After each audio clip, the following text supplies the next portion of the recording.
පැහැදිලිවම ශ්‍රී ලංකා පොදු ජන පෙරමුණ මේ වෙද්දී සියලුම ගම්වල සාකා සමිති නිර්මාණය කරගෙන යනවා. ඒ සාකා සමිතිය නිර්මාණය කරද්දී ආණ්ඩුව කෙරෙහි තියෙන අවිශ්වාසය කලකිරීම ඒ සියලු දේවල් එක්ක නැවත ශ්‍රී ලංකා පොදු ජන පෙරමුණට ජනතාව ඒකරාශී වේගෙන එනවා. ඒ නිසා දැන් අපි මේ ව්‍යාපාරය ආරම්භ කරලා තිනවා. මොකද අපි දන්නවා මේ වසරේ අනිවාර්යයෙන්ම මැතිවරණයක් පළාත් සභා මැතිවරණේ ආ යුතුමයි. ආණ්ඩුවක පස්සට දාගෙන ඉන්නේ. අපි සූදානම් ඕන වෙලාවක අපි වගකීමෙන් කියන්නේ අපිට පුළුවන් අද හෙට මැතිවරණයකට යනවා නම් අපිට පළාත් ගණනාවක් ජයග්‍රහණය කරන්න පුළුවන් තැන ශ්‍රී ලංකා පොදු ජන පෙරමුණ නැවත සංවිධානගත වෙගෙන ඉන්නවා කියන එක විශ්වාසයෙන් කියනවා. අනිලු සමරුම පැවැත්ුණා දැන් මහින්ද රාජපක්ෂ මහත්මයාට ආරාධනා ලැබිලා නැහැ කියලා නේ මුතුමල්ලාගේ පැත්තෙන් ප්‍රකාශ කරේ. හැබැයි රත්පොන්සේක මහත්මයා ජනාධිපතිතුමා ළඟම වාඩි වෙලා හිටියා.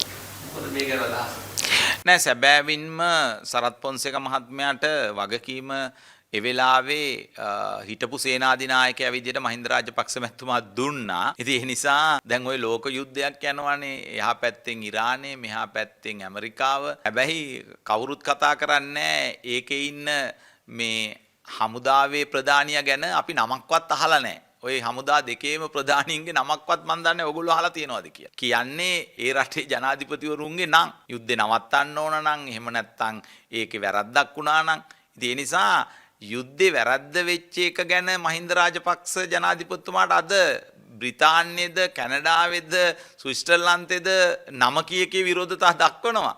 හැබැයි යුද්ධේ අවසන් වෙච්ච එක සමරන උත්සවයට එතුමට ආරාධනා කරන්නේ නැහැ. ඉතින් මේකෙන් පේන්නේ අංක 1 කුහකයේ සෙට් එකක් තමයි මෙතන ඉන්නේ. ඒගොල්ලන්ට එහෙම උවමනාවක් නැහැ කියන එක විතරයි. ඉතින් ඒක මං හිතන්නේ මහින්ද ජනාධිපතිතුමා තකයි කියලා. මොකද එතන එතුමාගේ හදවතෙන් කියවෙන දේ තමයි එතුමාව සැමරුවේ නැතුවට කමක් නැහැ. මේක සොල්දා එහෙම නැත්නම් රණවිරුවා. එහෙම නැත්නම් මේ යුද්ධ වෙනුවෙන් කැපකිරීම කරපු ඒ සියලු දෙනා සමරන එක තමයි එතුමාගේත් බලාපොරොත්තුව කියලා. එතුමා නැති දවසක වුණත් මේ යුද්ධ වෙනුවෙන් මහන්සි වෙච්ච ජීවිත පරිත්‍යාගයෙන් කැපකිරීම කරපු රණවිරුවා සමරන එක තමයි එතුමාගේත් බලාපොරොත්තුව කියලා. ඉතින් මං හිතන්නේ ඒකට එතුමාට ආරාධනා නොලැබීම ගැන එතුමා කලබල වෙන්නෙත් නැහැ. ඒ වගේම ආරාධනා කළා නම් කවදාවත් එතුමා නොගිහින් ඉන්නෙත් නැහැ. අපි වගකීමෙන්